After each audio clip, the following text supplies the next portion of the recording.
Good afternoon, I'm Cameron Cox. And I'm Mallory Maxwell. Today on the February 17th edition of the WIN News, we will have features on the FCCLA state qualifiers and the Principals Council, as well as the yearbook promo.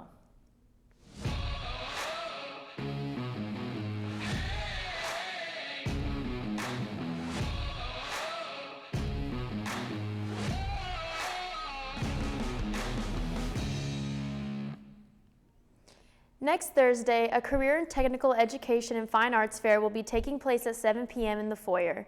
If you ever wanted to know what happens in classes like Ag, Criminal Justice, Principles of Education, or other CTE courses, those questions will be answered. Everyone is invited to attend.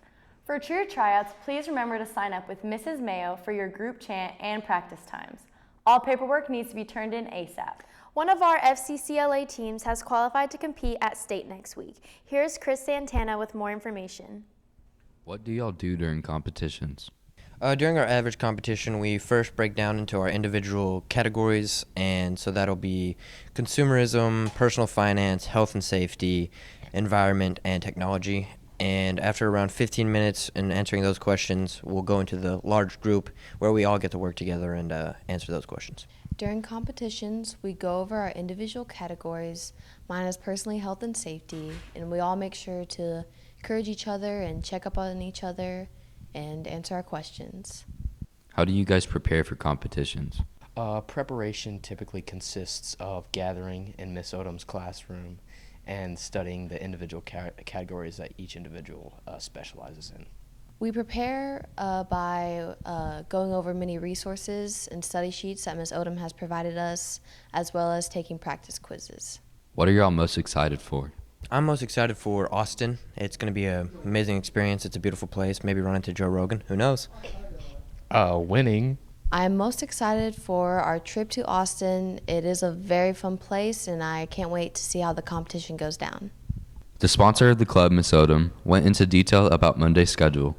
Our plan is to head out about 8 a.m. to get to Austin so that we can go to our practice rounds at 2 and then enjoy the evening. We are going to go to the Oasis and maybe do a little sightseeing afterwards if there's time, and then get up the next morning, have breakfast, go to competition, and go head-to-head with 8 other teams to see who's the state champ.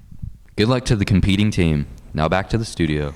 Thanks, Chris and Karina. Hopefully the team will do well in Austin.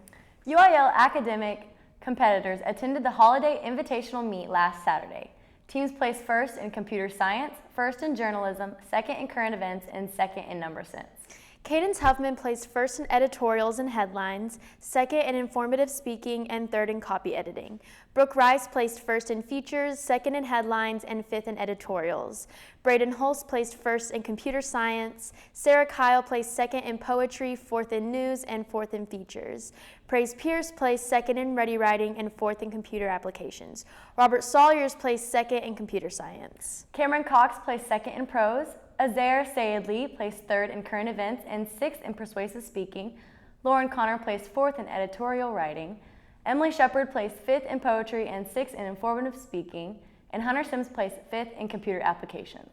Cole Stovall placed fifth in computer science. Adeline Harvey placed fifth in prose. Seth Emmerich placed sixth in computer applications. And Fallon Blair placed sixth in headlines. Good job, guys. They finished third overall and as they prepare for the district meet on March 24th. We have 3 Wildcats of the week. The first is Klein Mayo, who Kate Godwin wants to thank for bringing donuts for their class. And the other 2 are Kelsey Altman and Chandler Clark for cleaning up the student section after last week's basketball game. That was nice of them all. Yearbooks will be on sale through February 28th. You can order online at jostens.com or see Ms. Cox for an order form. And here are Mason Gilmore and Chase Curry to explain why you should order a yearbook.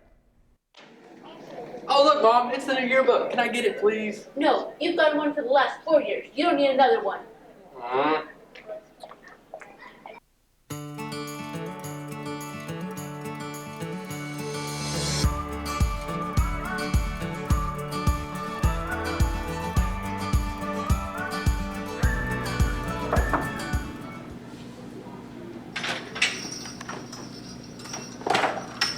Buy a yearbook.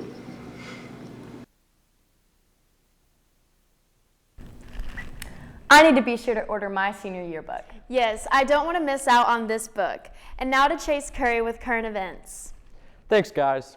Russian forces along Ukraine's border have increased by about 7,000 troops in recent days, despite claims from Moscow that they are pulling back military units.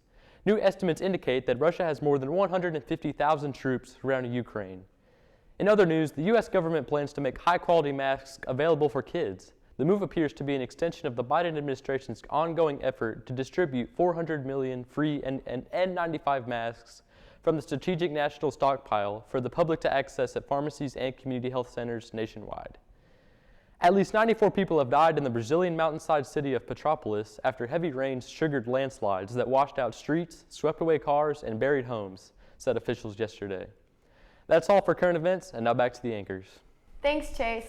Seniors, Mrs. Graham sent out a Google form with the 2022 ACHS scholarship application. By filling this out, you're applying for the local scholarships awarded through ACISD, including the $2,000 Wind Farm Scholarship. Deadline to submit the application is March 1st.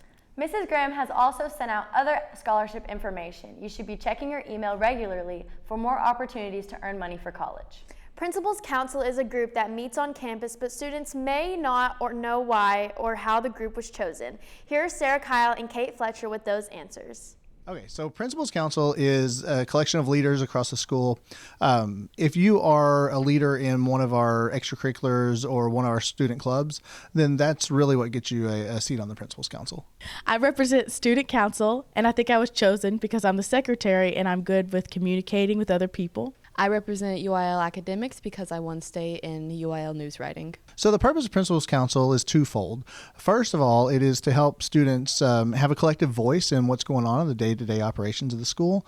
It's also to help build leadership traits that are necessary for high school and post-secondary. In Principals Council, we have meetings around every 2 months on ways to improve our school. As representatives of the student body, we're allowed to give our input to Dr. Sherrill when a certain policy or rule is passed. So one of the exciting parts of Principals Council is we try to get ready for post-secondary. And so each year we try to look at something that would be of interest to the Principals Council, and the council committee members get to vote on what they want to do. This year we've decided for the second year in a row to go to Texas Tech University, and we'll have a college day at Tech. It's actually being coordinated by Maylee Herring, who is daughter of Jennifer Herring, our second grade teacher. Some of the perks about being in Principals Council are every meeting we have a guest speaker who talks about their job and life, and just they give us advice, and sometimes we get free pizza. So I've always had Principals Council in schools that I've been an administrator at, and the reason being is, again, it allows the students to have influence and input on the things that happen in the school, the things that matter the most to them. This is Sarah Kyle with a feature on Principals Council. Now back to you in the studio. Thanks, girls. And now to Sarah Kyle in the Sports Corner. The varsity boys lost a close one to Windthorst Tuesday and finished third in district. They will have their first playoff game against Hawley at 6 p.m. Monday at Graham High School. Shout out to the Lady Cats for their season. They were co-district champs and multiple girls received superlatives. The district MVPs are Mallory Maxwell and Aspen Huseman. First team all-district, Maddie Lopez and Bailey Grant. Second team all-district, Olivia Botsberger and Jill Lyles. And honorable mention, Sadie Strawn. 92% of the team received academic all-district. And more football honors have been announced. Gunnar Smith and Colton Canada were named TXSWA All-State Football second team. Elijah Jackson was third team, and Ty Bates and Hudson Williams received honorable mention. Archer hosted tennis duels yesterday on the newly surfaced courts. Their first meet will be Monday and Tuesday in Seymour. Softball's first game will be Monday versus Holiday at 3:15 here. The powerlifting team is continuing their season today in Millsap. Good luck to all the Wildcats and Lady Cats.